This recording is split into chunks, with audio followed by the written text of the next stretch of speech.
మాట్లాడే గుహ. ఒక అడవిలో ఒక పొట్టేలు దారి తప్పిపోయింది.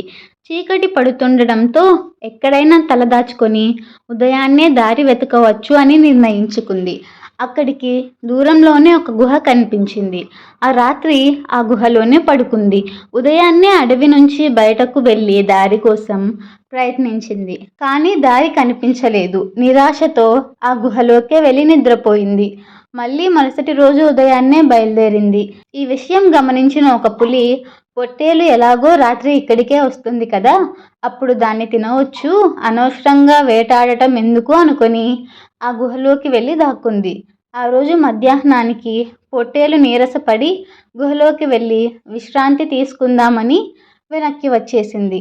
లోపలికి వెళ్ళబోయే ముందు పెద్ద పెద్ద అడుగులు చూసి లోపలేదో జంతువు ఉంది అనుకొని ఒక ఉపాయం పన్నింది.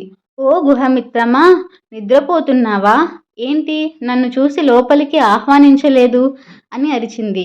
గుహ నుండి ఎటువంటి సమాధానము రాలేదు. అదేంటి గుహ, నువ్వు రమ్మన్నదే నేను లోపలికి రానని తెలుసు కదా నీకు. నువ్వు పిలవడం లేదు కాబట్టి నేను లోపలికి రాను, వెళ్ళిపోతున్నాను అంది. గుహ లోపలున్న పులి రోజు గుహ పొట్టేలును పిలుస్తుంది కాబోలు అనుకొని రా మిత్రమా రా అంది. ఆ శబ్దం విన్న పొట్టేలు లోపల పులి దాక్కుందని గ్రహించి అక్కడి నుండి వేరే చోటుకు పరుగు తీసింది.